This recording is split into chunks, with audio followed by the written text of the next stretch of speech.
Hi Uchapari, very warm welcome to the channel and very warm welcome to the pre-board season. Yes, हम दिसंबर में enter कर रहे हैं और अभी तक मेरे ख्याल से बहुत सारे बच्चे अपना पहला प्री बोर्ड लिख भी चुके हैं, बहुत सारे बच्चे अपने नेक्स्ट प्री बोर्ड्स की तैयारी कर रहे हैं because December is going to be all about pre boards and winter vacations. So अभी हम सबसे पहली चीज टैकल कर लेते हैं जो कि हमारे प्री बोर्ड्स. और इन प्री बोर्ड्स में हम बहुत सारी गलतियां करते हैं जिससे हमारा टाइम वेस्ट होता है, मार्क्स भी नहीं आते हैं एंड अंदर ही अंदर ये चल रहा होता है कि यार टाइम भी वेस्ट हो रहा है, नंबर भी नहीं आ रहे हैं और जो आ रहे हैं वो जुड़ भी नहीं रहे हैं. मतलब मैं क्यों लिख रहा हूँ यार प्री बोर्ड, मतलब is there any way out? नहीं, ऐसा कुछ नहीं है. You have to write your pre boards and it's good for you, क्योंकि प्री बोर्ड्स आपको आपकी सच्चाई दिखाएंगे. जितने भी बच्चे वो are not serious for boards अभी तक, जिनको अभी तक वो प्रेशर फील नहीं हुआ है, जिनको ये फील नहीं हुआ है that yes I should sit and study, उनके लिए तो प्री बोर्ड्स बहुत ज्यादा जरूरी है. और जो बच्चे ऑलरेडी पढ़ रहे हैं, they are already serious for their board exams, आपके लिए भी जरूरी है so that you can test yourself and analyse कि आप एक्चुअली कहाँ स्टैंड कर रहे हो, जितनी भी प्रेपरेशन की है वो कहीं आपको ले जा भी रही है या नहीं, है ना. So that is why in today's video we are going to discuss 5 blunders. Yes, 5 big mistakes that you might be making, committing. हो सकता है आप करोगे, ठीक है, हो सकता है अभी कर रहे हो, तो पहले ही आपको रोक दिया जाए, है ना, क्योंकि ये आपके टाइम को काफी सेव कर सकती है और आप प्री बोर्ड्स में बहुत बहुत बहुत बेटर कर सकते हो. तो चलो फिर फटाफट से देख लेते हैं. यार सबसे पहली मिस्टेक जो आप करते हो वो ये है कि प्री बोर्ड में बिना प्रेपरेशन स्ट्रैटेजी के चले जाते हो. यार जब बोर्ड्स की बात आती है तो बहुत सारे स्ट्रैटेजी वीडियोस देखते हो, प्लानिंग करते हो, स्केड्यूल्स बनाते हो, टाइम टेबल्स बनाते हो, but what about pre boards? Pre boards में बस मुंह उठा के चले जाते हो. मैं कितनी बार आप लोगों के कमेंट्स देख रही होती हूँ, लाइक कल एग्जाम है मैम, आज पढ़ रहा हूँ, कल एग्जाम है मैम, अभी पढ़ रही हूँ. ये क्या है? मतलब आप बिना प्रेपरेशन स्ट्रैटेजी के जा रहे हो कि ठीक है यार एक दिन ही तो है, ठीक है इंग्लिश का पेपर कल है तो आज पढ़ लेंगे, यार फिजिक्स का पेपर परसों है तरसों है, 2 दिन पहले पढ़ लेंगे. आपको वो शॉर्ट रन में अगर हम देखें तो आपको एक बार सेटिस्फैक्शन दिला देगा कि यार वाह, मैं तो 2 दिन पढ़ के फिजिक्स में इतने अच्छे मार्क्स लेके आ गया, मैं तो एक रात पढ़ के इंग्लिश में इतने अच्छे मार्क्स लेकर आ गया.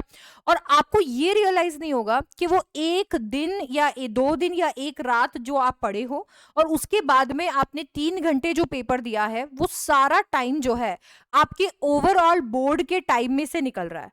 सो अगर आपको लग रहा है that you might just waste your time like that कि चलो यार बस इतना इतना पढ़ के चल लेते हैं, फटाफट से जाकर एक फॉर्मेलिटी ही तो करनी है, फॉर्मेलिटी करके आ जाएंगे. ये फॉर्मेलिटी आपको कुछ नहीं दिलाएगी, आपका समय बर्बाद होगा, आप चैप्टर्स को पूरी शिद्दत से नहीं पढ़ रहे हो, इसके साथ में आपको जो नंबर मिलेंगे वो नंबर भी नहीं जुड़ेंगे. हो सकता है कि आपको ट्रॉमेटाइज कर दिया जाए, वो अलग है, क्योंकि वो नंबर अगर कम आएंगे तो घर वाले स्कूल वाले सब पीछे पड़ेंगे. So please prepare a strategy for you. Make a preparation strategy. नई फुल कोर्स अभी तक हुआ है, नई सारे चैप्टर्स किए हैं, जितने किए हैं उनके लिए स्ट्रैटेजी बनाओ. जितने भी चैप्टर्स किए हैं उनके लिए दिमाग में सोचो कि यार ये चैप्टर्स मुझे अच्छे से प्रिपेयर करने हैं और फुल एकदम ऐसे प्रिपेयर करने कि यहां से कुछ भी क्वेश्चन आ जाए मैं सब कर लूंगा, ताकि से come out of the time जो आप उन चैप्टर्स में इन्वेस्ट कर रहे हो right before your pre boards, the 3 hours that you are investing while writing your pre boards, in writing your pre boards, वो टाइम आपको कम से कम उन चैप्टर्स की एश्योरेंस तो दे रहा है, कम से कम उसकी तो श्योरिटी है कि चलो यार ये चैप्टर्स मेरे कम से कम पक्का हो गए. एक रिविजन ही मैंने यहाँ पर कर लिया, मैंने एक कह सकते हैं ना मॉडल टेस्ट ही दे दिया. सो वो चीज आपको यहाँ पर करनी चाहिए. You should come up with your own preparation strategy. Picking chapters to study for the first time. आपके कुछ ऐसे चैप्टर्स है जो कि आपने बिल्कुल हाथ नहीं लगाया बिकॉज आपको उनसे डर लगता है या आपको ऐसा लगता है ये चैप्टर्स बड़े इनसिग्निफिकेंट है, ऐसे चैप्टर्स है जिनमें से ज्यादा क्वेश्चंस नहीं बनते हैं. बट अभी क्या होता है जब बोर्ड्स प्री बोर्ड्स आप ये सुनते हो तो वो एक दिन पहले वाला जो प्रेशर है वो ऐसा होता है दैट यूर लाइक यार ये भी पढ़ लेता हूँ वो भी पढ़ लेता हूँ. सो आप ऐसे चैप्टर्स जिन्हें आपने जीवन में पहली बार देखा है अभी पिक कर रहे हो और उन चैप्टर्स को जब आप उठाते हो और एक दिन पहले 2 दिन पहले पिक करते हो, सोचते हो ये भी मैं फिनिश कर लूं, तो वो आपका इतना टाइम खा जाएंगे because you have to understand, you have to practice and of course you know उनको ग्रास्प करना पड़ेगा because you are going to write your pre board next, है ना. तो वो आपका कॉन्फिडेंस भी चूर चूर कर देंगे और वो इतना समय आपका खा जाएंगे कि वो चैप्टर्स जो आपके स्लाइटली बेटर थे, जिन्हें काफी अच्छे से आप पढ़ चुके हो, वो चैप्टर्स में भी आपकी एक्सपर्टीज नहीं आ पाएगी and you will end up you know messing everything. ना वो वाले चैप्टर्स हुए जो कि आपको अच्छे से आते हैं, ना उनकी प्रैक्टिस अच्छे से हो पाए, और वो चैप्टर्स जो कि पहले छोड़े हुए थे अब वो बीच में लटक रहे हैं. अब वो छोड़े हुए नहीं है, उनको देख लिया है, अच्छे से भी नहीं आते हैं, अब ऐसे चैप्टर्स आपको कहीं नहीं ले जा सकते। So it is a big mistake कि आप ऐसे चैप्टर्स को प्री बोर्ड से पहले पिक कर रहे हो जो चैप्टर्स आपने पहले कभी पढ़े ही नहीं है। ये चैप्टर्स हम पूरा रिवीजन कर लेंगे, हमें ऐसा लगेगा नहीं यार मुझे 100% करना है, क्योंकि ये चैप्टर्स ऑप्शन में नहीं पूछे जाएंगे, हो सकता है इसमें से एक आध नंबर का क्वेश्चन आए, हम बाद में देख लेंगे, या फिर इन्हें पहले देखना चाहिए था, अभी is not the correct time. अच्छा, इसके बाद में आपका ये जो एटीट्यूड आप लोग पिक करके चलते हो कि अरे I will have to study this again ना, अरे यार तू ये वाला चैप्टर अच्छे से पढ़ ले, अरे क्यों पढ़ना है यार, ऊपर ऊपर से देखकर चल ले, वैसे भी बोर्ड के लिए फिर से पढ़ना है, ये एटीट्यूड गलत है। आप जो भी पढ़ रहे हो, अगर आप प्री बोर्ड के लिए एक चैप्टर भी पढ़ रहे हो ना, तो उसे ऐसे पढ़ो जैसे कि कल बोर्ड लिख रहे हो, कि वापस से इस चैप्टर को खोल के देखने की जरूरत ना हो, अपनी स्ट्रैटेजी ऐसी बनाओ। अभी आप ये सोच रहे हो ना, अरे यार ये क्या हो गया, इसको ऊपर ऊपर से देखकर चल लेते, बाद में और पढ़ते रहेंगे, ये जो आपका एटीट्यूड है ना, ये एटीट्यूड आपका टाइम वेस्ट कर रहा है, आपको फेक कॉन्फिडेंस दे रहा है, जो कॉन्फिडेंस की धज्जियां उड़ जाएंगी एग्जामिनेशन हॉल में, और उसके बाद में आपके ऊपर वो प्रेशर आएगा जिस प्रेशर को आप हैंडल नहीं कर पाओगे। इसके लिए फेस इट, 12 चैप्टर आ रहे हैं, 6 पढ़े, कोई बात नहीं, अब उन 6 चैप्टर्स को ऐसे पढ़ के जाना है कि एकदम इनमें से कुछ भी पूछा जाए मैं सब कर सकता हूँ। मेरे को ये 6 चैप्टर्स ऐसे नहीं पढ़ने हैं कि चलो ऊपर ऊपर से देख लेते हैं, ठीक है, और ना ही बचे हुए 6 चैप्टर्स ऐसे पढ़ने हैं कि चलो एक बार देखकर चले जाते हैं, इनमें से कुछ आएगा तो आ जाएगा, नहीं आएगा तो नहीं। 7वां चैप्टर पिक करना चाहते हो, पूरी शिद्दत से करो, इस तरीके से करो कि कल बोर्ड लिख रहे हो, ठीक है, तो पढ़ाई वैसे ही करनी है जैसे कल बोर्ड लिख रहे हो।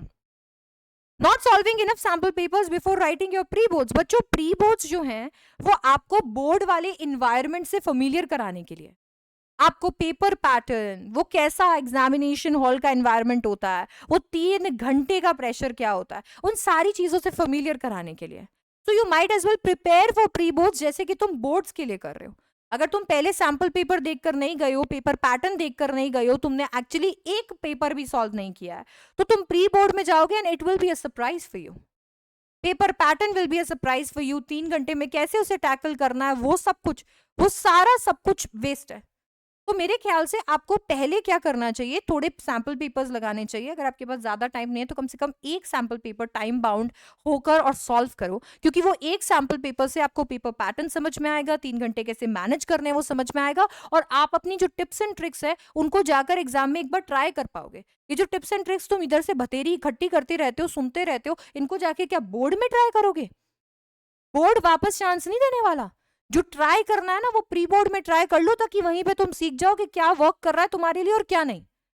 बोर्ड तुम्हें फिर चांस नहीं देगा, बोर्ड में तो बस हो गया, जो कर दिया वो फाइनल है, अब कुछ नहीं हो सकता। तो इसीलिए सैंपल पेपर सॉल्व करके जाओ, अपने टिप्स एंड ट्रिक्स दिमाग में रख के जाओ, और जाकर प्री बोर्ड में वो वाले एटीट्यूड से जाओ कि ठीक है ये सारे टिप्स एंड ट्रिक्स यहाँ पर मैंने इस्तेमाल करने हैं, बिकॉज ये मुझे बताएगा कि मैं मेरे लिए क्या बोर्ड में वर्क करता है और क्या नहीं। If you are thinking about starting your English paper from writing section, give it a try pre-board में, कि राइटिंग सेक्शन से शुरू करके देखता हूँ, तो तुम्हें पता चल जाएगा कि बोर्ड में वो राइटिंग सेक्शन से शुरू करना, will that be feasible for you, क्या वो सही होगा तुम्हारे लिए? अगर तुम्हें लगता है कि I will start from reading section, literature section, give it a try in pre-board। Board में ट्राई करोगे क्या यार? बोर्ड में नहीं मिलेगा वापस मौका, बोर्ड में नहीं हो सकता कुछ, प्री बोर्ड में ट्राई करो, है ना। तो उसके लिए पहले सैंपल पेपर लिखो, वहां से अपनी स्ट्रैटेजी बनाओ, वो टिप्स एंड ट्रिक्स देखो, वो जितने भी तुम्हारे दिमाग में चीजें कि मुझे यहाँ से शुरू करना चाहिए, ये सेक्शन करना चाहिए, ये लिखना चाहिए, अंडरलाइन करना चाहिए, ये लाइन छोड़नी चाहिए, वो जाके फिर प्री बोर्ड में ट्राई करो। And while you are doing all this, चाहे तुम अपना खुद का सैंपल पेपर सॉल्व कर रहे हो, analyse yourself. Biggest mistake is not analysing your mistakes, not analysing yourself. अगर तुमने प्री बोर्ड में अपना 100% दिया, मैं जब बोलती हूँ ना अपना 100% देना, तो उसका मतलब समझते हो तुम? उसका मतलब ये है कि अगर तुम अभी अपना 40% भी दे पा रहे हो ना, और तुमने वो 40 का 40 दे दिया है, तो that means you have given your 100%। इससे ज्यादा आप दे ही नहीं पा रहे थे ना, तो अभी तुमने अपना 100% दिया, तो बैठकर एनालाइज करो कौन से चैप्टर्स तुम्हारे लिए वर्क किए, कौन से चैप्टर्स वर्क नहीं किए, कौन से क्वेश्चंस में तुम अटकते हो। अरे उन्हीं पे तो वर्क करना है आने वाले 2.5 महीने के अंदर, उन्हीं को तो पूरा एकदम पक्का करना है, उन मिस्टेक्स को ही तो करेक्ट करना है, तभी तो बोर्ड में एकदम आग लगाएंगे। अगर वही मिस्टेक्स रिपीट करते जाएंगे, वही ओल्ड वेज बार बार रिपीट करते जाएंगे, तो आउटकम्स भी वही आएंगे ना। तो अपने आप को एनालाइज करो सबसे पहले जब सैंपल पेपर सॉल्व कर रहे हो, अपनी गलतियों को एनालाइज करो, फिर उन गलतियों को प्री बोर्ड्स में मत दोहराओ, और फिर जब प्री बोर्ड लिख के आ रहे हो तो वहां पर जो तुमने गलतियां की हैं उन्हें एनालाइज करो ताकि तुम उन्हें बोर्ड में ना दोहराओ। तो यार ये ऐसी 5 मिस्टेक्स हैं जो बहुत सारे बच्चे करते हैं और करते ही जा रहे हैं, और इस वीडियो के बावजूद भी करेंगे। तो ये वीडियो तुम्हारे लिए रिमाइंडर है कि तुम्हें ये मिस्टेक्स अब नहीं करनी है।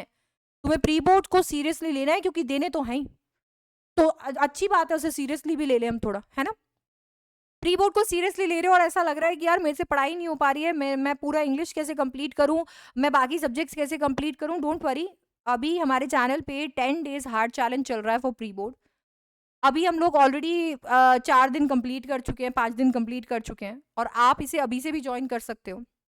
ट्रस्ट मी, आप इस चैलेंज का हिस्सा बनोगे, ऐसे क्वेश्चंस करोगे, ऐसे चैप्टर्स की समरीज हमारे साथ तैयार करोगे, ऐसे कॉन्सेप्ट क्लियर करोगे यहाँ पे, कि आपको प्री बोर्ड को लेकर काफ़ी ज़्यादा कॉन्फिडेंस आएगा, काफ़ी ज़्यादा क्लैरिटी मिलेगी। तो इस पूरी सीरीज को एब्सोल्युटली फ्री चल रही है यूट्यूब पे, ज्वाइन करना बिल्कुल नहीं भूलना है। उसके लिए चैनल ज़रूर सब्सक्राइब कर दो, और ये जो सेशन है, ये जो वीडियो है, इसे अपने फ्रेंड्स के साथ ज़रूर शेयर करना, उन्हें भी जगाने के लिए कि चलो अभी प्री बोर्ड देते हैं और पूरी शिद्दत से देते हैं। I will see you in the next one. Thank you, thank you, thank you, thank you so much for watching, and bye bye, take care.